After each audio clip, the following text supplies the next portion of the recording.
The grass isn't always greener. Or is it? It's the government side.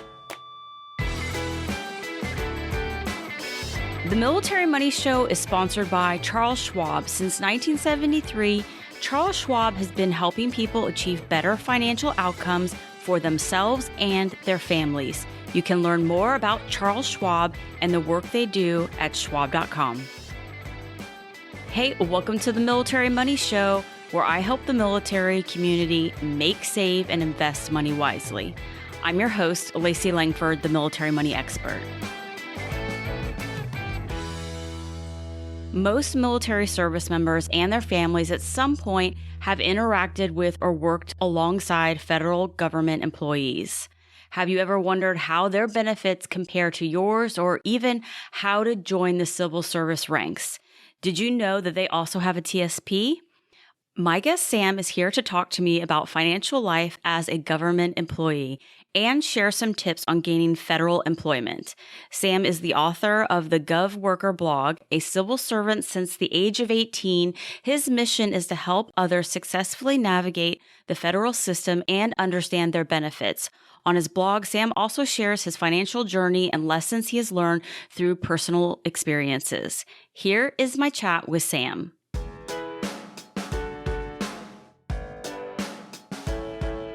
All right. Hey, Sam, welcome to the show. I appreciate you being here.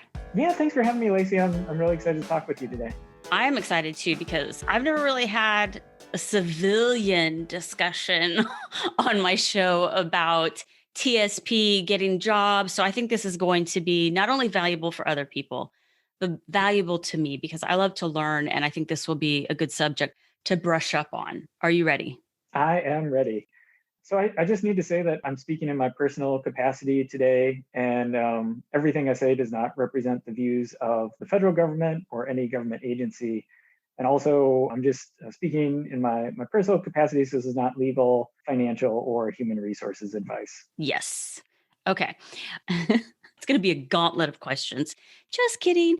I want to start with, because whenever you apply for a government job, whenever you look at something on the TSP website, they're always talking about a FUR employee. What the heck is a FUR employee? Yes, it's actually FERS. FERS, okay, FERS. It's an acronym, as everything is in the government, and stands for Federal Employee Retirement System. And so almost all the civilian employees we have in the US government right now are FERS employees. It replaced a system before that called the Civil Service Retirement, CSRS. It's probably something super long and confusing. Yeah, Civil Service Retirement System, CSRS. So there's CSRS and FERS.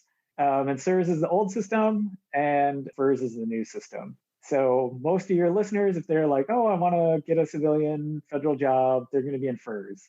So we don't need to talk about CSRS, but it's good to know, like... You're not one of them. I'm not one of them.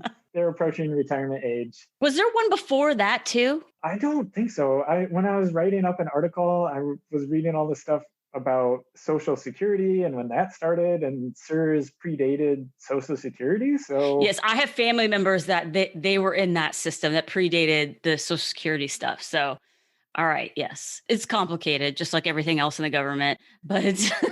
It is, but we could talk about FERS or CSRS, but I think your listeners are going to want to know more about FERS. Let's say you're on active duty or you're a military spouse and you get a civilian job, you will be a FERS employee. So you will go from active duty, reserve, whatever you are, and you will now be labeled FERS. That's correct. Okay. So it's really old school people that aren't FERS, correct? So they're the old timers. Yeah. Or like certain groups that might be exempt from the retirement system, which would be a really small category. So I would say 99% of people that become a civilian employee of the federal government are going to be under FERS. Oh, we should name them all just to get really confusing. Just kidding. Kidding. No. I thought of one that popped in my head, but I'm not going to say it out loud because I don't want to confuse the issue. So we'll stick with the bulk of what people will be is FERS employees. Okay. So if somebody was on active duty, let's talk about that for a second. And they come off of active duty and they had a TSP account on active duty, and now they become a civilian employee. What happens? Do they have to start up the TSP again? Does it just roll right into another or the same TSP account? How does that work? Because I feel like this little subject is confusing to people. Yeah, it is confusing. We're professionals and it's confusing. Yeah, it's like they're both the TSP or, thrift savings plan, but when you start your civilian employment, you get a new TSP started for you. And that happens automatically for all federal employees when they start. TSP gets opened and the agency automatically contributes 5% of your pay to the TSP, and it goes into a life cycle fund, I believe, depending on when you started, the exact date. They've been updating the rules. It used to be like, okay, you only contributed 1% automatically and it went to the G fund. I definitely know it's 5%, and I think it goes in a life cycle fund. If you don't do anything, the default is you opt in at 5%. Okay, so becoming a civilian employee is similar to the blended retirement system where they do that. You automatically get put into the life cycle fund. I think it's closest to your 62nd birthday. That's how it is for BRS. So I'm assuming they did the right thing and aren't being confusing on that fact and kept it the same. It didn't really matter for me since I was already in and like invested. And I was like, okay, yeah, they're going to automatically enroll people. Most of my readers are federal employees who have been in the government for a while. So it's something I could look up. But yeah, I think it's close to your 62nd birthday, and they're going to put you in something that makes sense for your own retirement. So, but it is a separate account. So now you have two TSP accounts. That's the part where I think a lot of people are like, hold up. Because I get people that come in, let's say they're reservists, that starts getting real confusing when they've got like an active duty TSP, reserve one, and a government one, but not realizing, wait a minute, I'm no longer contributing. I thought, oh, it just rolls right over. Nope. Well, now it does if you kind of get set up. So that's good to know. When you become a government employee, it gets set up. You're already contributing kind of the same way with the BRS. You have to go in and change your contributions if you don't like the life cycle fund that you're in, correct? Right. Or if you want to contribute more or less or whatever your decision is about how you want to incorporate the TSP into your retirement, it's not like you can't change it, but the default is if you don't do anything, you're going to be enrolled at the 5% in the life cycle fund. And is there matching? Yes, it works out to be if you contribute 5%, it's matched at 5%. The way the government match works is you get 1% of your pay contributed automatically, even if you don't contribute anything. And then it kind of ladders up. So at 5%, you're at 5%. If you contribute 6%, the government matches 5%. If you contribute less than 5%, the government's going to contribute less than 5%, but it's prorated to help you get to the 5% faster, if that makes sense. Yes, it does. I'm glad though that they do the matching. I think that's free money is always exciting. When it's available, you should take it. Yeah. All right. What are some tips for people to get their TSP set up right, like the way that they want it? It's wonderful that the government got it going for them, but what should they do next?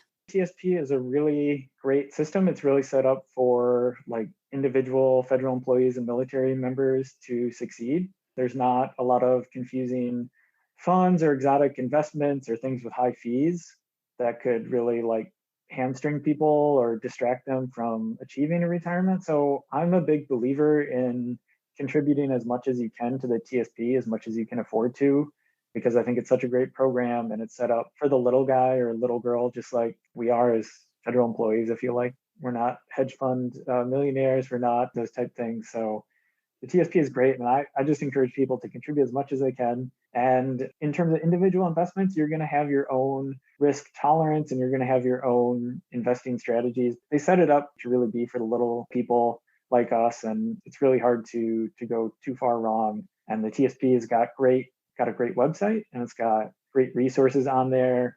And you can check out a number of people too that have written great stuff about it. So it's hard to go wrong with the TSP. Yes. So you're a fan of the TSP. You're right. It does have a great website and great information. I'm always surprised that more people don't visit the tsp.gov website because there is a plethora of information and tutorials and things like that, videos that are always helpful to help make informed decision, which is wonderful. Do you feel like a lot of civilian people keep their TSP, that they are investing? Is that big in the civilian world versus in the military? You have some people that aren't contributing to their TSP because one, it wasn't automatically set up in the past. So some people in the military have to go and turn it on. With the blended retirement system, that's changed. But is that different in the civilian world? Unfortunately, I think there's some civilians who don't use it. Boo. Just within any sort of population, there's going to be a whole range of people's opinions about different programs, right? And so at one point I had like an article on my blog about reasons not to invest in the TSP, and it was all sarcastic, but it was based upon like things I heard from like other civilian employees. But it was kind of a joke, like, hey, you actually should, because these are all list reasons to not do it. But even if you're like the staunchest, the TSP is horrible person, like it will match 5% of your money. So that's like increasing your salary by 5%. No matter how you feel about it, you got to put that 5% in. And then beyond that, that's like your decision. You just got to keep going. That's what you got to do. You just got to keep going. What are some mistakes you think people make when it comes to the TSP as a civilian employee? Well, some of the mistakes are like investing only in the G fund. The G fund doesn't really exist outside of the TSP, but it's like a guaranteed fund. It's a guaranteed return on your investment, and it's super low. It's like less than 2%. It's like a savings account. It is like a savings account with a little bit better interest rate. But if you're saving for retirement, like the G fund doesn't even really keep up with inflation. So if you're putting in like, I don't know, $10,000 a year in your TSP, over 30 years, and you've got, was that 300,000 or something like that? It's not going to be 300,000 when you retire. It's going to have less spending power than that. You got to have some stuff that has risk in there. The TSP limits your risks. You're investing in these broad classes of funds. So like the C fund has like the S&P 500 stocks. The S has everything in the total stock market outside of the C fund. So a lot of people think the S fund is like small cap stocks. And that's not exactly true. They're like smaller than the C fund, but it's not a small cap index. So if you combine the C and the S fund, you've kind of got the total stock market. The I fund is in an international fund, but it's not all of international. They exclude certain regions. So you really should think about whether or not those countries that it does invest in help your portfolio or not. And then the life cycle fund blends all those. And the other fund that I invest in or have invested in, the only other fund there is the F fund. I was going to say, what's left? Yeah, it's a bond fund, yeah. But it's not the G fund. So the G fund is like government securities guaranteed. The F fund is a bond fund that has corporate bonds. And that's more like the kind of bond fund you could find in the private sector. If you look at the returns, the F fund outperforms the G fund by quite a bit historically. And so it's a way to get bond exposure that's maybe going to get you a little bit more return. I mean, I've heard one writer call the F fund the forgotten fund because nobody ever invests in it. People that want security go to the G fund, and people that want risk and return go to like the CSI funds. But I think the F fund could be a really important part of your portfolio when you want some like stability from bonds in there. I was going to say the F fund should be the fun fund, but I don't know that really it could be called the fun fund. That might be a stretch. Maybe not forgotten, but not fun. So somewhere in between there, the fine fund. Fine. It's just fine. It's fine. The fine fund. They should let people like me and you just rename all those funds. Oh, yeah. We would make it easier to remember. That would be for sure. Let's switch gears for a second and talk about becoming a civilian employee, because that's the other part of this. You're not going to be able to use a TSP if you're not a civilian employee. And for some people, they find it difficult to become a civilian employee. And before we actually started recording, you brought up a really good point. Not all government employees work in Washington, D.C. They're all over the country. That if you're getting out of the military or your military spouse, wherever your spouse is getting stationed, there's opportunities to work for the federal government everywhere you go, pretty much. I mean, I guess not everywhere, but a lot of places. You might have to do a small commute, but it's a possibility. How do people get a job? It starts with usajobs.gov. Is that where the hub is? Yeah, USA Jobs. This is something that I really wish I could help more people with.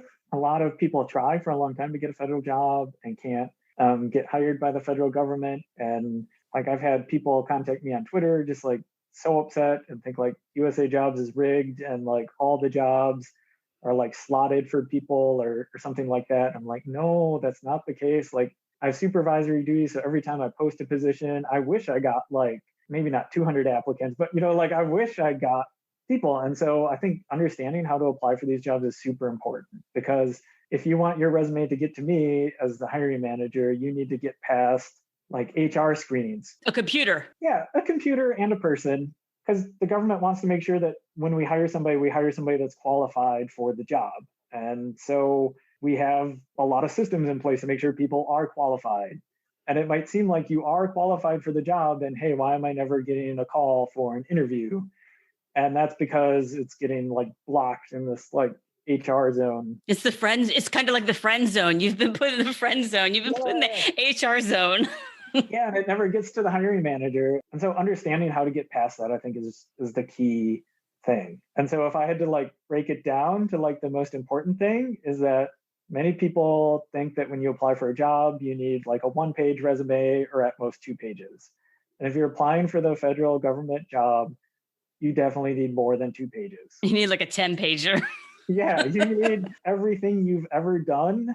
And you need to say like how many hours a week that job was and how long you had that job. Because most jobs require like 1 year of experience doing X. So if you just said like, oh, I worked, or I mean, even your military service, you probably have some, depending on your job, what you did, and the corresponding civilian job, you may have done that exact job just in the military.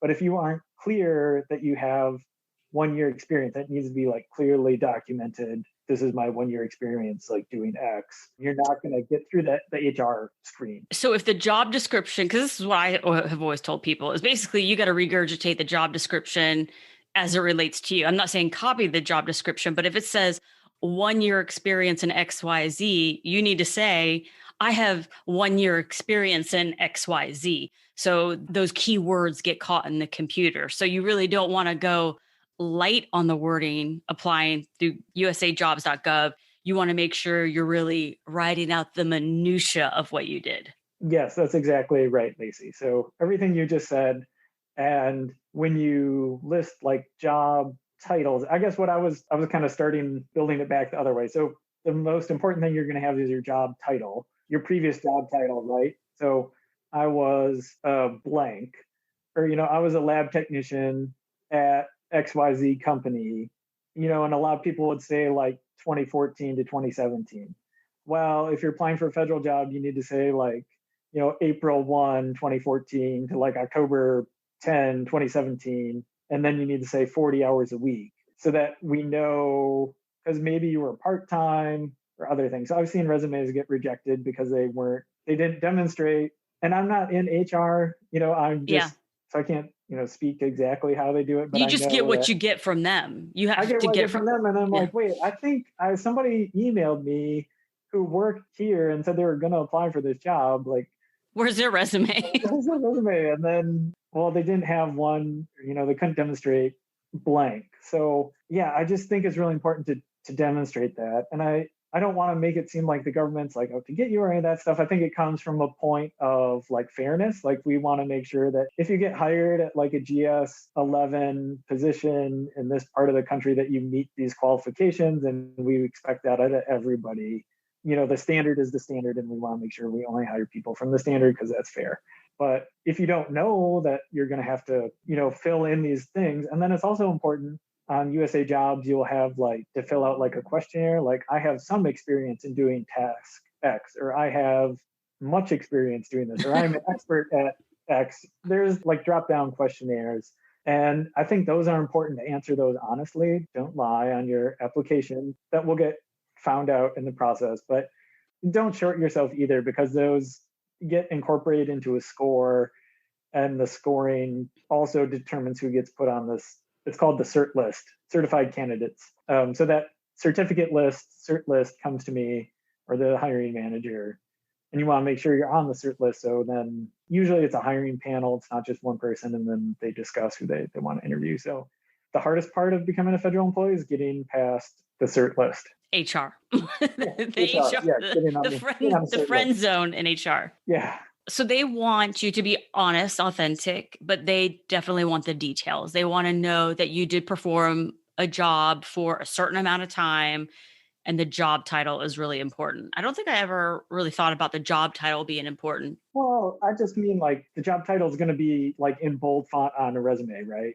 Right. And so the job title could be different, but I think the job title is kind of important because Right. that's if you were applying for a physical science technician position in the federal government, and I don't know why that's the job I chose, and you were a physical science technician in the private sector, well, then they're going to say, like, okay, yeah, they were a physical science technician for these years. But it's not quite that simple because in your description of what you did, when I advertise for a position, say I submit a position description to HR and like, okay, this is what this physical science technician does. They're going to need to run this piece of equipment and run this piece of equipment and run this piece of equipment.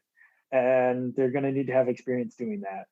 And so that all ends up on the USA job site about what this position is. And they'll use terms like specialized experience. There will be a blurb about that somewhere on the job posting. And so you're going to want to make sure that you meet all that specialized experience. Because if you don't say that you met that explicitly in your resume, then you're not going to make it past the friend zone. You're going to get hung up there. So specialized experience is really important. Now, don't lie, but make sure what you describe that you did, especially if you did a job very similar to what you're applying to, use language that makes it clear that you have this specialized experience. Yes, I think a lot of times if you say something out loud or try to explain it to somebody else, like your teenager, what you do for a living, you'll realize, wait a minute, I do a lot more, or I do that thing, or I have that experience. And so when we're all looking at our job descriptions that we get a review on from our bosses or the job description for the position, it may be like Greek to you, like, what is that? But when you really sit down and list out the duties and tasks that you performed, you actually probably are very qualified for it, especially if you look at the time frame that you've been working. And then you just have to write that in a way that's easy to understand for a computer. Right. Can't you attach a regular resume, a one pager? Like you can attach that, but then you have to input all of your jobs. So you have, if you had like 5 different jobs, you're putting in 5 different job descriptions, and they have a very lengthy character count, right? So you could, I mean, definitely write a dissertation on each job you performed. So I say go heavier on the word count than lower on the word count. Yeah. I mean, I don't actually know because I'm not in the HR, but I'm sure they use computers to help. But every time I've talked with HR people, they are like very familiar with like a lot of the applicant pool. That's good to know. There's hope. Yeah, but I mean, like they're reading it in my experience, which is like one hiring person, right? They read it very closely to the book of like, okay, yeah, this is what the position description says, and here's the resume, and we're going to look very closely at these together to determine whether or not the person's qualified. So I'm assuming there is some computer automation thing, but I also don't know how much is computers and how much is people kind of behind the scenes. Maybe I'm not a helpful podcast guest. How to get through? I mean, I just have like my experience on like what kinds of things get through and what kinds of things like have a lot of people that get hung up. Yeah. Well, you just want to make sure you're putting the effort into your resume. I think that's the moral of the story here is that you definitely want to make sure that you're reading the description well and answering or responding to that description. Yeah, and you're going to want to customize it for each federal job you apply to. You're not going to want to just have your resume and then upload it to USA Jobs for each job you apply to. You're going to want to have something tailored to hit on the keywords of that specific job posting. Yeah, I think that's a really good point. That if you're just doing a generic resume, yeah, you're not probably going to get on that cert list that you're talking about. That it's very generic and it's hard for the person reading it to see how you fit into that position. You're asking them to do a lot of guessing and mind reading on your past experiences. Right. You don't want to rely on somebody being able to read between the lines in your resume of what you're qualified to do. Do you think sometimes that it's wise to take a lower level job, like apply for it, because maybe it's easier to get it? Maybe you're sure that you have the experience for that versus one that you might be stretching a little bit for just so you get the job. And then maybe you could, because once you're in a federal employee, you can then apply to other jobs. Yeah, I mean, some jobs are listed as what's called a merit promotion. So they're only open to federal employees. Although I think veterans can apply for jobs listed under merit, even if they're not a current federal employee. So I would look into that. But yeah, once you're in the system, sometimes it's easier to move because it's easier to say, like, oh, well, I'm a GS7 blank. So this GS8 blank just opened up. So it's, if I apply for it, it's very easy for HR to see that, like, oh, well, you have 1 year experience at the GS7 level because that's your job title and you're working like at the same agency. So that's why I think a lot of people think, like, oh, these jobs open up, but they only really want to hire internal people to just get them promotion. But that's not the case. Like, we open them up and we want to see competition, obviously. It's just easier for somebody at a lower grade to demonstrate that. Now, whether or not you want to do that as your strategy, like only apply to low grade jobs that you think you can definitely get, well, maybe, but then maybe you're stuck in a low grade job and you can't demonstrate that you have experience doing work that's way more complicated because the most recent thing on your resume is this, oh, I was a typist or some really low grade job, and then you might have problems advancing for that reason. So I think it depends, like, what your goal is, and then try to figure out how your job application strategy fits in with that goal. Yeah, military spouses struggle a lot with having to deal with what's available wherever they go, get stationed, and a lot of times are applying for maybe a position that they're overqualified for because that's the only position open and they want a job. But that applies to all different types of jobs where they move, where it's, hey, I'm an attorney, but I'm going to take a job babysitting because that's what's available to me or whatever it is. So it's a strategy, maybe not one you want to use, like you said, because you'll be making less money than you want to, but sometimes. But it gets you in the system and you're going to be working towards your FERS retirement and you're going to be getting this TSP match and you're going to be getting like a host of other benefits too. I'm not saying don't ever do it. I'm just saying, like, okay, well, here's some pros, here's some cons, and kind of what's your strategy. I mean, I see what you're talking about with the military spouses. I see a lot of that on federal employee groups, like every different situation you can possibly think of related to that. So I know it's something a lot of people are thinking about. And I think, I mean, as we've been teleworking now for like almost a whole year, at least in my agency and my location, maybe some of these jobs will move to, maybe some jobs will move to fully virtual, which will help like military spouses. If you had to do like a PCS or something, your job could go with you, as some of these agencies move to more virtual type positions too. So even before COVID, there were some virtual positions within the federal government as well. So who knows how that's all going to shake out. Could be exciting. Only time will tell. There's no crystal ball. I wish there was, because I feel like some people would have made a lot of money if we could have predicted some things. A lot of people would have invested in Zoom earlier on. Or, well, what are some other benefits that people becoming a civil servant receive? And they have the TSP. What are some other things? And are some of them negotiable? Like a civilian job, some things you might be able to negotiate. How does that play out as a FERS? First, there's really not a lot you can do negotiating when you get offered a federal job. If you have like a very rare job that's hard to fill, so maybe like scientist, engineer, lawyer, something where you need some higher level of education that's in demand in the private sector, you can sometimes negotiate your salary a little bit. Otherwise, you're just in at whatever grade you get qualified at from your resume. So some jobs might get listed with a salary range of several different grades, and you get hired at what they think you're qualified for. So another reason to really put a lot of work into your resume. So you can't really negotiate, but you do get really sweet benefits. So there's this pretty famous book called Your Money or Your Life. And it's about like, oh, which is more important to you, like your money or your life? And the author makes you go through this exercise where you need to calculate your real hourly wage, because people are like, oh, I get paid $50 an hour. But she's like, well, you didn't consider your commute and you need to wear clothes and you need to like do all these other things. So you're really only getting paid less. So I sat down and calculated my real hourly wage, and it was like double what my like salary was as a government employee, because we get a ton of vacation per year, we get federal holidays, we get really great health insurance, there's a pension, there's a TSP, So yeah, like thinking about FERS is kind of like a triangle, right? So you have like three legs. You have Social Security, your FERS pension annuity, and the TSP. Those are like the three things that contribute towards your retirement.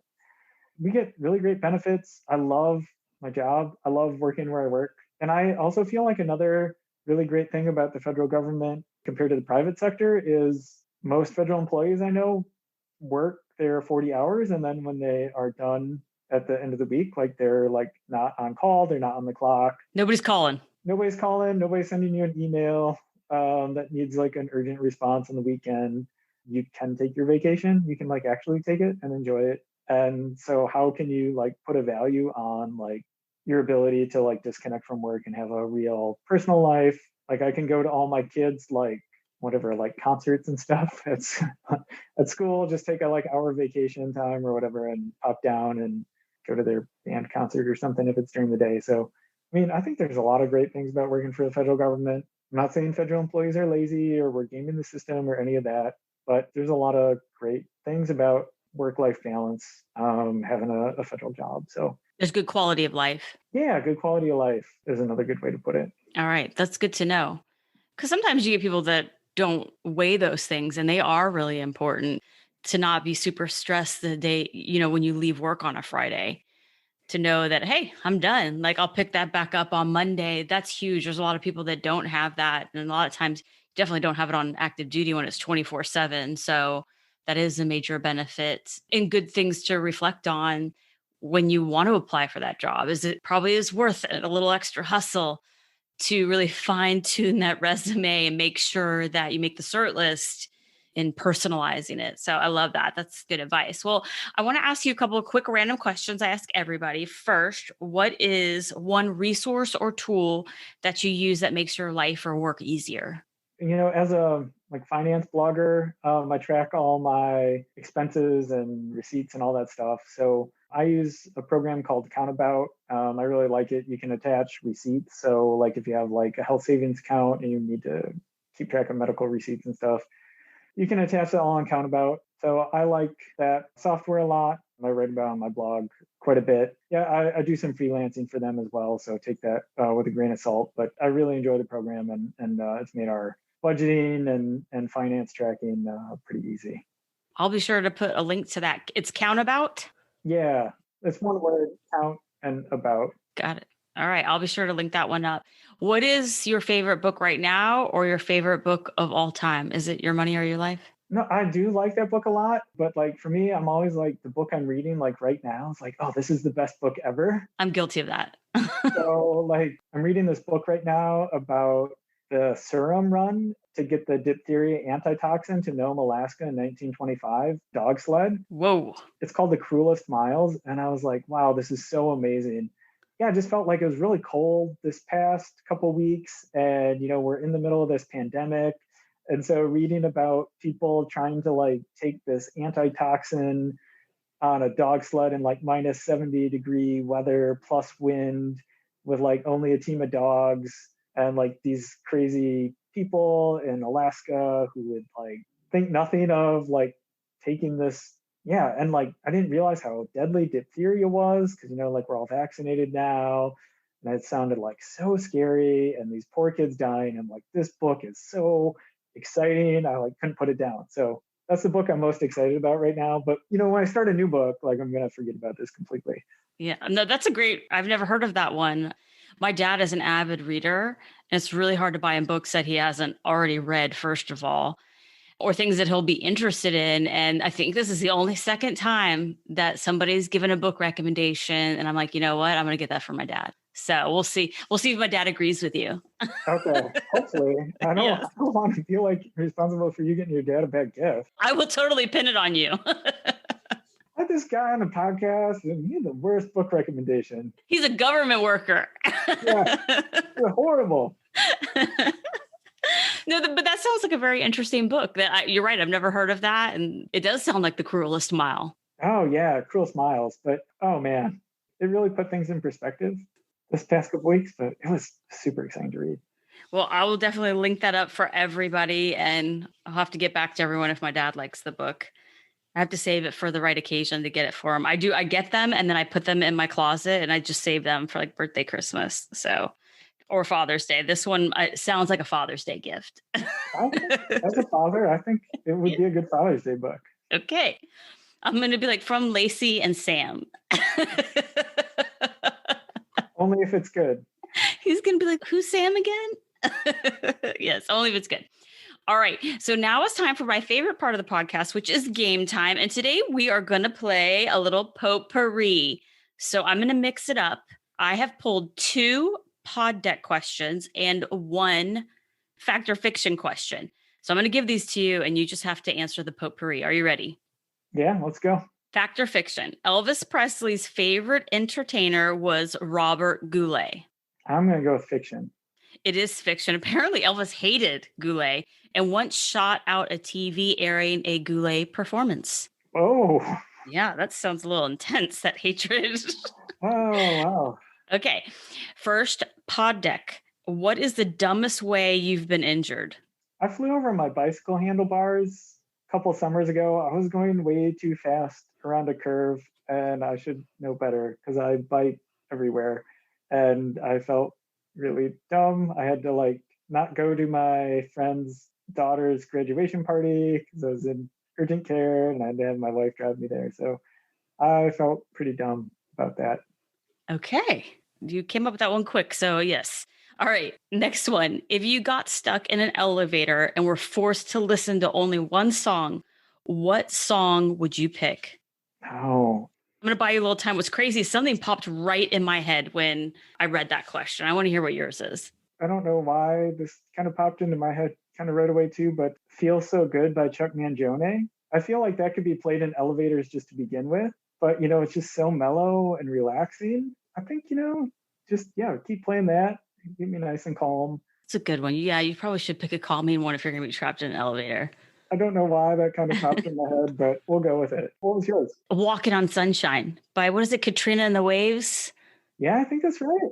I could listen to that one over and over again. Yeah, I love that song every time. It never gets old. But I don't know. Maybe if I was stuck in an elevator, I'll be like, I am not walking on sunshine right now. I think whatever you pick, you're going to hate it by the time we're done with it. So that's true. That should be the question is, what song would you like to start hating? We'll play it over and over again for you. So, well, I appreciate playing Game Time and coming on the show. Can you tell everybody where they can learn more about you and what you're up to?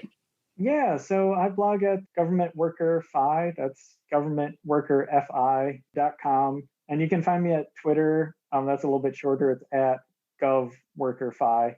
Yeah, and I blog about everything civilian federal employees would want to know about personal finance and money and benefits. And I try and do a lot of deep dives, rules that federal employees have and benefits they don't realize they have, and just really anything I can do to help federal employees navigate the system, because there's a lot of rules and benefits. It's not all bad or all good. It's all very difficult to sort through. And yeah, I've been a federal employee since I was 18, and I have dealt with a lot of the issues, and I love helping other federal employees. So if any of that applies to you, come check out my website and send me a tweet or direct message or email or whatever. And I'd love to talk with you. So thank you, Lacey. You're welcome. Thanks for coming on the show. And I'll be sure to link to that for everybody. I appreciate it. Thanks.